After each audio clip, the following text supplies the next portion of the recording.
Okay, video vlog check everybody. Azrael here and we are back again for another vlog. We are here sa Bonifacio High Street dito sa Fujikina, Manila 2024 na event ni Fujifilm Philippines. This is the day 2 na kasi day 1 nandun tayo kahapon at we participate in a lot of activities and also yung kanilang night vibe photo walk here sa Bonifacio High Street. So check it out, so. At we are here sa day 2. Na-miss ko yung mga programs, so kanina na-launch yung Fujifilm X106. Also, they have some workshops kahapon. At also, na-launch din kanina yung winner ng photo walk contest kagabi na ginanap. Ngayon, announce na nakita ko yung sabi ni Ted Claudio, yung naka-rollerblade daw na may ilaw. Yun yung nanalo sa Night Vibe photo walk. Unfortunately, my entry, hindi nakapasok, pero I'm very happy na we joined this activity again with Fujifilm Philippines. Kasi pag may mga ganitong activity, photo walk contest, talagang lumalabas yung ating creativity, no? Talaga na-challenge tayo. I want to see more of it, makapag-attend tayo and also bonding tayo with other Fujifilm ex-users, no? So this is day 2, gala tayo. Let's check it out. Yung interview natin yung mga friends natin at also mga sa camera community ng Fujifilm. So let's check it out and watch this video.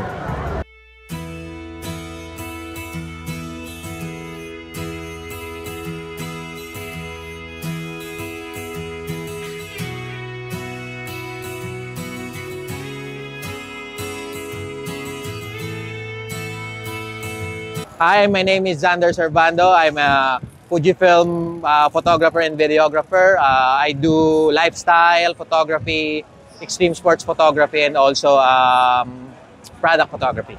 Alright, so super saya ng Fujikina Manila. So I think this is the first time. Sobrang ganda kasi madaming activities. Lahat ng film simulation, meron tayong photo exhibit, tapos meron ding photo market. So you can trade your own photos or sell it to other people, to enthusiasts, and then a lot of activities around the area. Sobrang saya kahit sobrang init. So papagkaroon pa na next year? Yes, next year mas maganda, saka siguro much better kung mas madaming camera na i-launch. Hindi lang specific camera like yung talagang lahat na lumabas for the quarter or for the half of the year na mga bagong camera ng Fujifilm.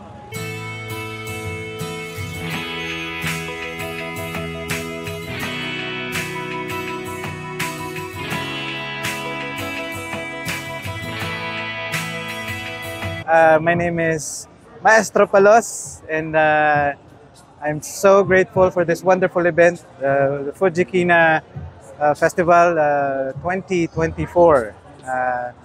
Dito, I'm very, very happy kasi nakita ko yung mga kaibigan natin. Si Azrael, syempre, isa sa mga favorite kong YouTuber to, content creator. And then si Ted Claudio, and then the rest of the Fujifilm ambassadors. For this 2024, napakaraming exciting activities. I was able to trade yung mga photos, pwede akong makipag-swap ng images, or meron din silang mga other activities like yung Instax, pwede kang magpakuha ng litrato mo, and those are simple things pero nagpapasaya sa akin. So yun lang, no? So I hope sa mga susunod pang activity ng Fujifilm Philippines, sana ay makadalo rin kayo.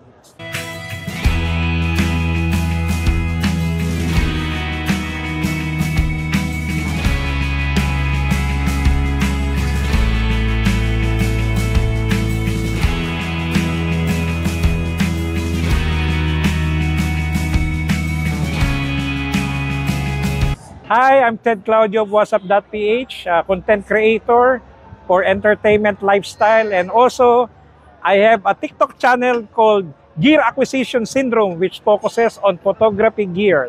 Maliban sa napakainit na panahon, napakainit ng mga events din dito. Ang ganda ng mga workshop na binigay ng mga ambassadors. So kanina, sa second day, napanood ko si Khalil Ramos. Kwento niya yung experiences niya during the launch ng X106, yung successor netong eto lang to, F lang to or 4. Ayan. Hindi akin to, nahiram lang. So yun, yung mga workshop, tapos Gilson Chu. Wow. Yan, photojorn, saka documentary photographer. Kwento niya rin yung experience niya about this X106. Panalo. So in-announce na rin yung winners ng yung Night Vibes competition, tapos raffle.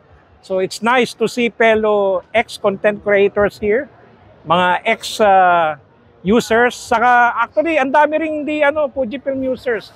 Dami ko nakita from all the different brands because the competition was open to all brands. Okay, see you next year sa Fujikina 2025. Fujikina 2024!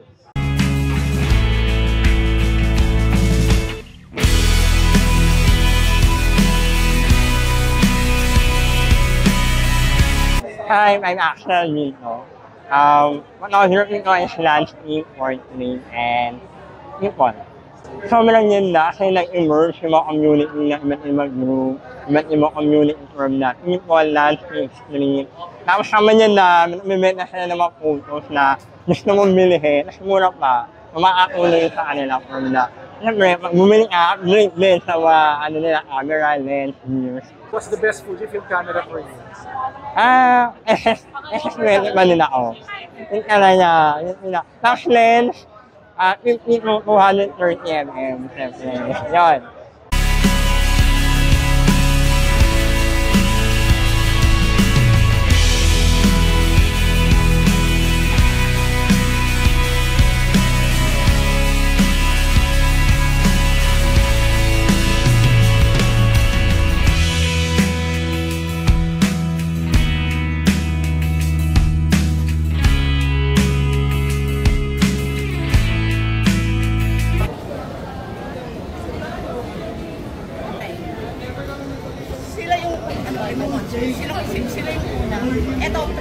I'm Melanie. I'm a street and music photographer. Nag-start ako since 2017. Then, nagtuloy-tuloy siya after pandemic, actually. Sulit yung experience. Maraming nag-appreciate ng pictures ko. As in, nagulat ako, may ibang nakakita ng pictures ko nung sa Quezon City photo walk. Sabi sa akin, ay, kayo po pala yun. Nakita ko yung pictures nyo. Ang dami nag-appreciate, ang dami lumapit. May mga bumili, may mga may swap, ayun. May pa ganito ulit, pero magdadagdag ako ng panibagong mga prints. Panibagong prints, yung mga hindi ko nilalabas talaga. Marami akong nasa baol. Ang dami ko sa storage ko, ang dami. Sana magkaroon ulit.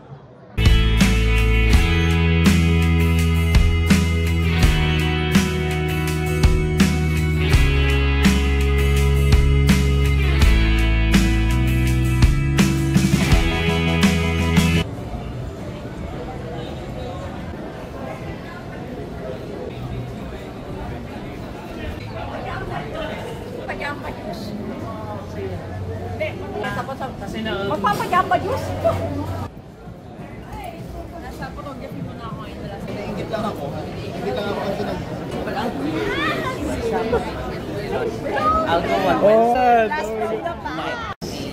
For example, Mix.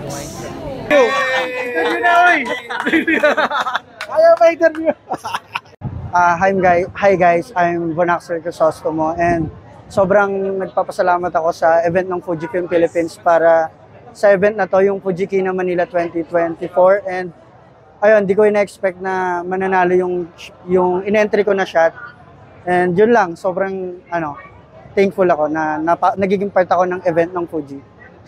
Sobrang amazing event kasi mas kagaya ko na natutulungan din mas maano yung mga dapat ko pang malaman sa photography. Ayun lang, sir. And anong camera ang gamit mo ngayon? I'm using Fujifilm X-T4, 1655, 2.8 na lens, and yun lang. Hi, hello, I am Rob, and I am an exhibitor here at Fujikina Manila 2024. So, how should I start? Ito yung prints ko, entitled J. Rob's Adventures, highlighting the different travels na I have done for the previous 3 years of my experience in photography. So yan, featuring yan yung sa Batanes, El Nido, Mount Pulag, Ilocos, may Negros, may Baler, Tokyo, sa Manila, taken with the different cameras using the X100V and yung XT4. Can Yan. you explain yung photo paper na ginamit? For this one, actually sa lahat naman, pero pwede natin ito i-highlight. Yung the paper na ginamit is yung Hahnemühle Photo Rag, which is kind of the highest quality na we can get here in our country. Considered as gallery grade na rin. Tapos, ayun, matte siya, as you can see. Archival print. Tapos, yung longevity niya is around, said to last, parang almost a century kasi 60 to 80 years na rin eh. So, ayun, para sa akin is, if you're going to print, invest on quality, invest on yourself. Para ito ba ginagamit ng Time Magazine tsaka Nat Geo? Actually, Parang, di ba? parang ganun. So yun, these are my works and I hope you like it. Thank you, John. And this is your Instagram and Facebook. I'm Anika Ribamonte po. Most of my friends are from my travel. Tsaka travel, more on architecture. And then this one, vintage lens gamit ko. Yung unit ko nga pala is Fujifilm X-A5. Yes. Anong lens gamit mo? TT Artisan. Alin? TT Artisan po yung brand. Anong focal? 35, 35? yes. 35 or 20. Super saya niya. Super unorganized, kahit mainit. Ang ganda ng experience. Especially from me na nag-start lang ako last December mag-picture. Yes. Doon ko lang nabili po yung camera ko last December. So, what do you expect if ever meron pa next year? Siguro I expect na mas madaming exhibitors, yes. Mas madami tayong matututunan. And, wala naman, parang super okay ako this year. Yes, ito po eh. Yes. Yes. Ako po si Paul Raymond Paule, also known as Onin Street sa Instagram. Sa mundo ng street photography, yun yung doon ako kilala sa pangalan na yun. So yun, bale street photographer ako. 2014 ako nag-start until now. And Fuji user for 10 years. Ano camera gamit mo? Iba-iba na sir, pero until ngayon yung gamit ko ay X Pro 2. Pero before this, I'm X100V user. So yun. Street photographer talaga. Street photography yung genre ko talaga. Pero nagla-landscape din ako paminsan-minsan. Pag nagta-travel, kasama na sa pinipitikan ko yun. So, wow, ganda. Ito, kinuhanan ko pandemic time nung ginagawa pa yung Glorieta 3. So ano siya, harsh light, and then meron siyang design na tarpaulin. And then luckily may dumaan na almost same din ng mga colors niya. And then tinago ko lang yung mga niya, parang pugot yung ulo niya, something like that. So minimalism yung style na ginamit ko din in colors. And the other photos niyo, more I see some travel, streets. Yep. This one is from dito sa BGC. So graffiti siya, design. So nag-antay lang ako na may dadaan na parang kinabit lang siya. Na-juxtapose siya dun sa sa image. More on the colors and more on colors. Colors na talaga, colors talaga. Yes po. Masasabi ko dito, grateful ako kasi nabigyan kami ng pagkakataon na ma-showcase namin yung mga prints namin. And kumbaga bonus na yung may bumili sa amin eh. It's yung community, yung makakasalamuha mo yung kapwa photographers mo, tawanan kayo, sharing of thoughts, knowledge, mga ganun. So doon panalo pa lang. So tapos may bonus pa na pa-contest na hindi naman tayo pinalad. Pero that's fine, okay lang yun. So Fujifilm talaga the best sa community talaga. Pagdating sa community. Follow nyo lang po. Wala lang. Yung hindi ba paano mo ba yun? Yung sa ngayon, yung sa mic na content, yung kay Magic. Hindi, gusto kong hawakan yung mic. Hi, I'm Jovelyn D. Mateo. I do astrophotography and landscape, and I also do tech content. So it's super fun, and for me kasi it's always parang fun dito sa Fuji community because you get to experience this kind of event that other communities doesn't do. So yan, saya kasi parang you get to interact with other photographers, and then yun nga, yung mga same passion, even strangers, you get to share what's the reason behind your photos and all. Ayun, saya. And so this is one of my favorite photo then, since I live in Rizal. This is actually a single shot photo, and I love how many layers I was able to get in here. And yeah, for me kasi, I take landscape photos and nature photos because parang sobrang refreshing niya. And it really parang shows how simple things can actually, parang bring so much beauty, ganon. So this is a sunrise photo, and this one is a more simpler photo. It's a moon, and there are birds. So for this one, it may look like super simple, but behind the, parang yung story behind how I was able to shoot it really takes a lot of patience, and kasi perfect timing yung kailangan mo sa ganitong shot. Kasi you don't always see birds flying by sa buwan. So yeah, for this one, talagang uupo ako ng matagal na oras, and then I'll wait for anything to fly by near the moon. Moment. So yeah, it's really a perfect moment, perfect timing. So yun. Hi, I'm Kevin Cabales, and I am a street photographer, and I do events and real estate photography for my full-time job. Grabe yung Fuji, itong event na to is so exciting. Tapos this is my first time kasi to set up din na own booth na dito sa print market. So kaya yung experience is hindi ko talaga makakalimutan. Okay, this one. So this is one of my favorite photos during the pandemic. Kasi ayun niya, it speaks yung mga frontliners natin before na they are the ones who sacrifices for us, di ba? So parang maganda yung moment na nakita ko yung logo nitong Fred Perry at the back na parang i-juxtapose ko siya dun sa nagsasanitize na naka-hazmat suit. So this is, yung assignment ko talaga nung time na to is kunan yung unang sanitation ng mall bago mag-open. So na yun, nakita ko yung scene na to, and yan nga, nag-iba yung feeling nung time na yun, especially during the pandemic. Ayun. And then the second one is, ito talaga, nung pandemic time, then, I saw this cover, yung kamay ni Superman, nakapatong siya dun sa motorcycle. Tapos, naisip ko before, nung time na yun, kasi, sana may dumaan na naka-blue na tao to juxtapose. Yan. And then, ang deep din ang meaning nito sa akin nung time na yun, kasi parang, kahit gaano kakalakas si Superman, so there will be a kryptonite in your life, no? Parang area weakness. So, yun, during the pandemic, yun yung na-feel natin ang time na yun. So, parang gano'n siya ka-deep, even though it's a humorous type of shot. So, for me, yun yung deepness ng photograph niya. Ayun. So, ito yung favorites ko. And Instagram, Facebook? My Instagram is Kevin Cabales. Yeah, there. There you go. Yan. You can follow me in my Instagram. Thank you. Medyo trip ko to. Yan. Yan, meron ako. Ano story niyan? Photo walk yan ng Binondo ng Fuji. Nakakalimutan niya, umaga pagdadaan namin. Tipo may hawak akong taho. Napicturean mo yan. Partida, may hawak na taho. Sige. Nahulaan ko, As, na ito yung pinikwento mo kahapon. Oh, yan! Yan siya! Yung Pampanga. Oh, yun. Siya yung nakwento ko kahapon. Ayan, sabi ko, nagalag ka, sasabihin mo, singat.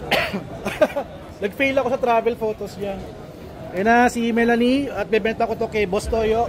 Ay, Toyo! Ayan, Anika, ito na, bibili na ako ng picture. Asan yung nabudol ako dyan, na akala ko Pampanga. Wala na, no? Wala na! Oh no! Ito. Meron pa nito. This is Hong Kong, di ba? Guangzhou. Guangzhou, yun. Napeke na naman ako. For the second time. Okay na, sulit na yung 200. Nagpahiram ng Sharpie. Yun! Plastic po na. Ay, sige. Thank you, Anika! Ito na pictures niyo. pictures, pagkano? Pictures, for the postcards, it's 100 pesos each. And then sa 4R, it's 120. 5R is 150 pesos. Okay, hindi ko nakita na may And sizes. 8x12 is 800 pesos. Grabe. Yun. Thank you, Kevin. Ayan. Pirmahan na.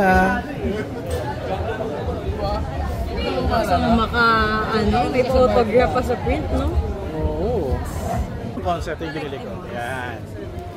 Sa Rizal. Saan ka sa Rizal? Morong Rizal. Sa? Morong. Morong. Grabe layo.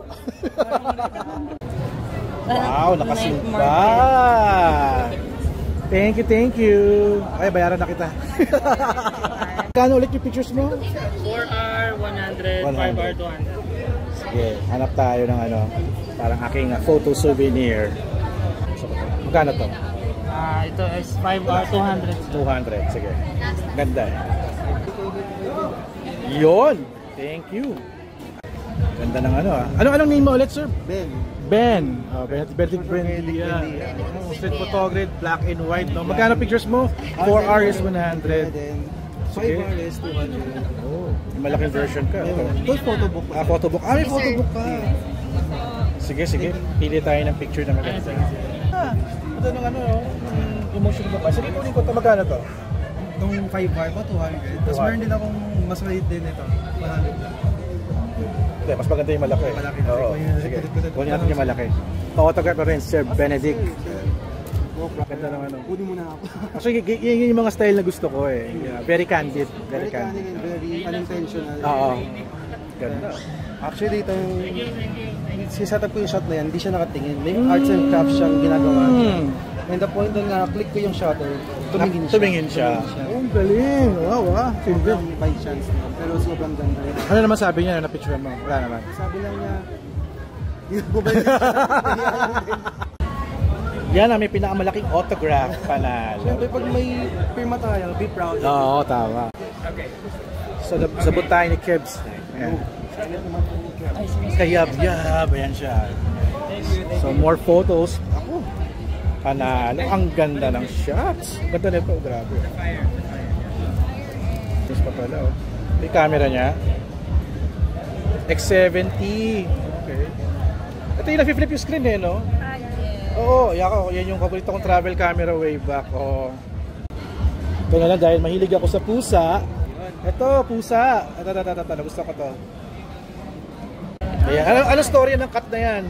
Picture na yan? Anong story niyan? Yeah, so ito, nakita ko lang siya na nagpapalit, changing billboard. Ay, oo nga! Oo. Yeah, so nagpapalit-palit siya. And then, sabi ko, meron ako pwedeng gawin dyan eh. So sakto lang na may cut. Oo, tumingin. And then, nung hinihintay ko na mag-change, sumakto na nung lumapit na ako, tumingin siya. Kasi nakatingin siya dun eh. So, galing. Oh, ang ganda. Nice shots. Thank you. Ayan, para mabenta ko kay Boss Toyo after 15 years. Wow. Alright, thank you. Ari tayo sa booth ni Migs. Hello Sir Migs. Ayan. Kumusta? And he's selling a 10 photos for 500. Ayan. A postcard siya. Postcard siya. Yeah, and then if you look at the back. Talagang talagang pang-mail talaga. And then feel the paper. It's the exact same paper sa postcard ng Ayala Museum postcard. Oh, wow. Very high-end ng iyong quality na. First time ko magpa-print. First time. And I had nothing prepared. I only had 2 days. Oh, grabe. Matindi yung invest mo dito. I would have had more. Ayan. Sir Mix. Thank you. Kay Chi Marquez. Magkano yung mga pictures mo? I'm not a photographer. Hindi kayo photographer.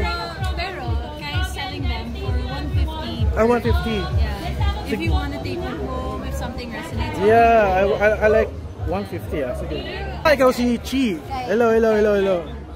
Chai ba? Chai? Kai. Kai pala, Kai Marquez. Ito siya. Shoot natin yan. So you're selling, magkano yung price mo? It's 150? 150. And then for 3 is 400. Oh, so gahanap ako ng pwedeng mauwi kasi I'm collecting one photo. Ay, ang ganda naman ito. That's also in big. Meron big. Ito gusto ko to. Magkano dito? 150. Sige, kunin ko. Sige, sure. Uwi na? Oh my God, sige. Kita-kits. Assistant ako. Yan. Ay, pa-picture naman ako na with the photographer and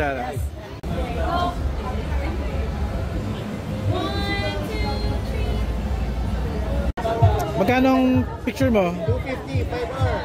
Mahal naman. Alam mo, iba 100 yung iba eh. Sige.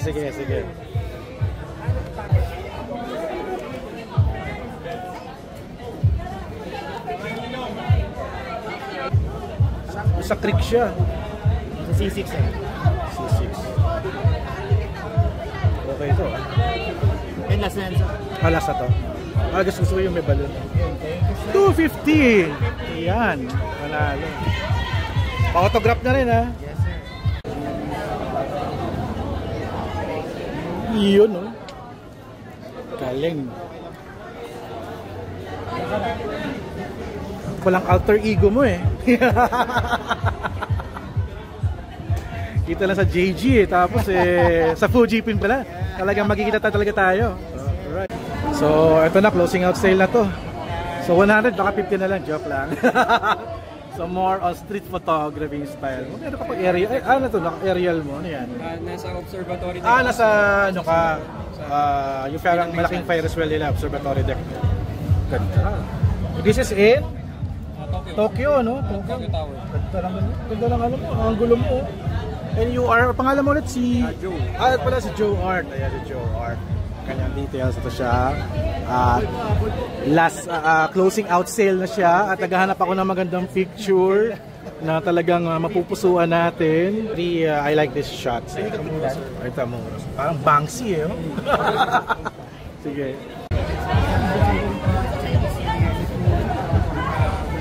Parang ayaw ah.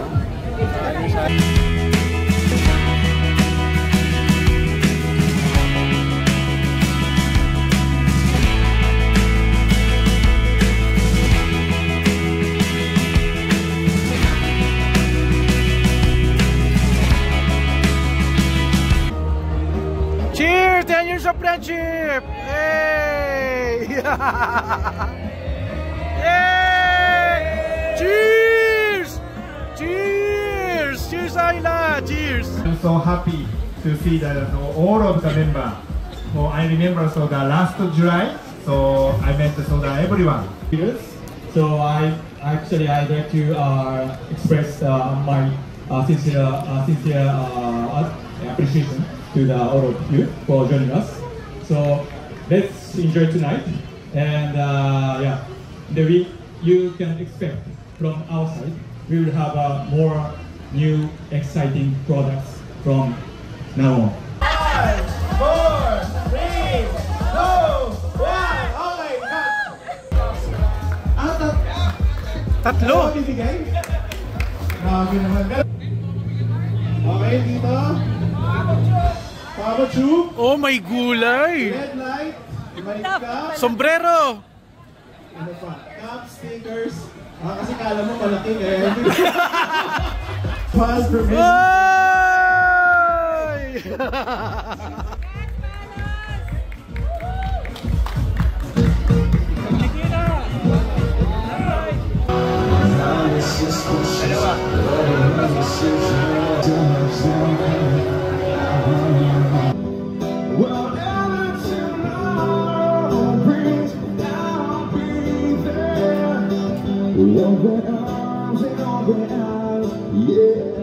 Okay, that's it guys for our Fujikina Manila 2024 here in BGC. Maraming salamat Fujifilm Philippines and Bonifacio High Street for this awesome big camera community event here in the Philippines.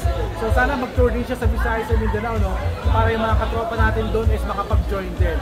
Alright, so that's it guys for our video. Thank you so much guys for watching. don't forget to subscribe, like, and comment, and I'll see you guys at the next video vlog, Adventure and Fuji Kina Manila 2025.